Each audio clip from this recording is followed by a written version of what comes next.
Hey everybody, this is Ted Check, recovering reporter. So you probably are aware of the wildfires that are ravaging the area around Los Angeles. The other significant thing, and I'm not sure in the timeline whether the fires started or whether it appeared as though there might have been some danger on the horizon, but this woman here, Los Angeles Mayor Karen Bass, took a flight to Ghana, I believe it is, and so she was absent for the start of the wildfires, and she's come under fire for that.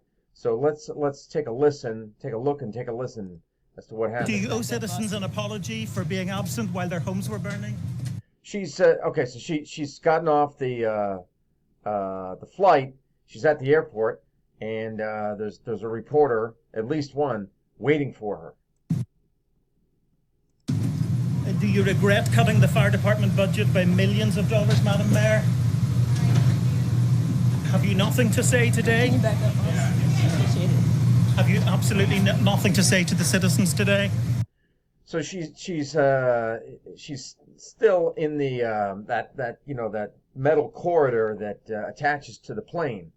I forget the technical term for it, but she's apparently, it seems like she's kind of trapped in a sense. She's just waiting, I believe, to be given the word so that she can walk, so she can, disembark from the plane entirely. And so this guy kind of cornered her. Yeah, let's listen a little further. Elon Musk says that you're utterly incompetent. Are you considering your position? Madam Mayor, have you absolutely nothing to say to the citizens? Some tough questions there. The guy's really going for it. Like he is not beating around the bush. Are you incompetent? Why weren't you here? Do you regret it? What do you have to say to the citizens? These are all these are excellent questions to ask. Really calling her on the carpet, and I think justified. Today, who are dealing with this disaster.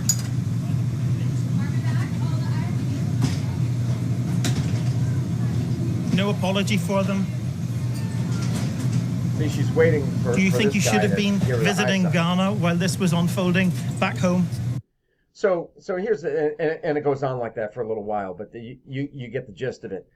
Here's the deal. So she had to know, I guess, at some point, let's just, I don't know exactly, but say she was in Ghana and learned of the wildfires, okay? And the magnitude of them, how they were just destroying homes and just how much danger, widespread danger and chaos and pandemonium that it was causing. So she had to be aware of that. Now, so then the second thing is her PIO, and I'm not sure if that's this individual that we see right there, kind of on the left-hand portion of the screen. She's more than likely she's some type of assistant. I don't know if it's her PIO, this person, but they had to know. They should have known that when they landed in Los Angeles, that they were gonna get some type of media attention. You kind of, as a PIO, public information officer, or public relations specialist, you have to look ahead to these things. You have to have the foresight, and you have to look ahead to these things and look on to to what's ahead and say, hey, look, this is probably going to happen. There's probably going to be the media there, and they're going to be asking tough questions.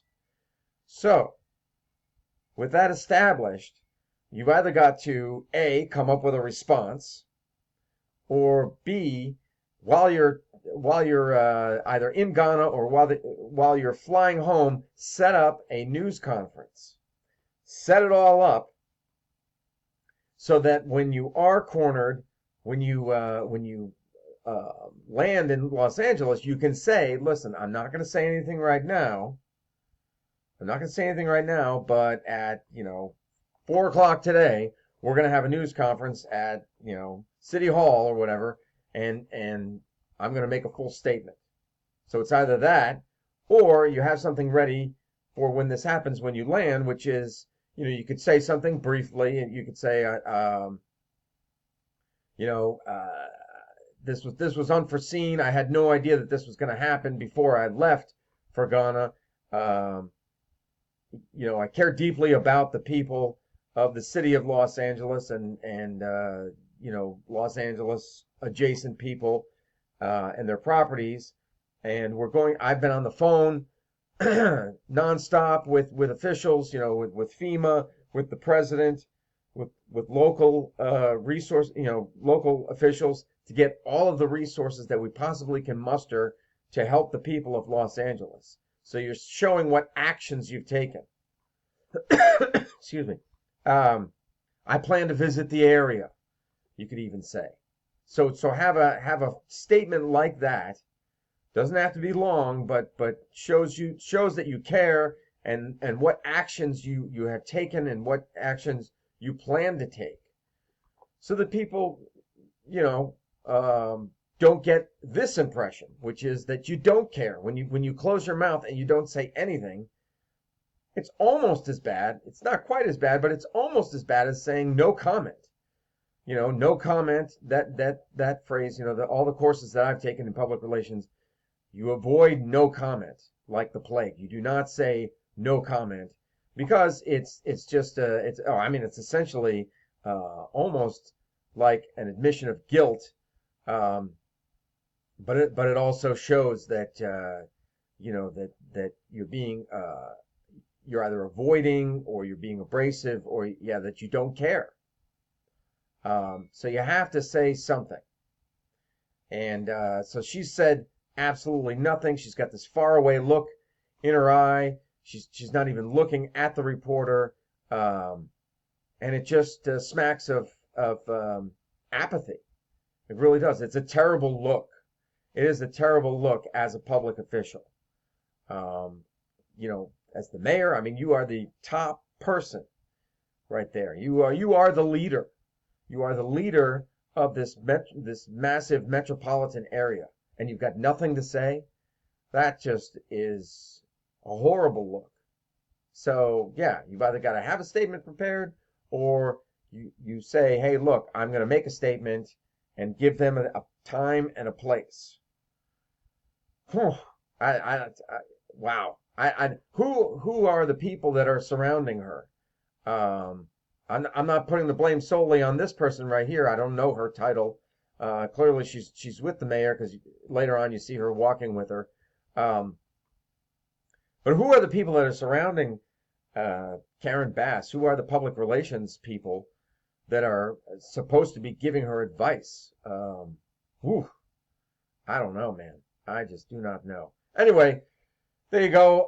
Those are my thoughts. Let me know yours, and I will talk to you later.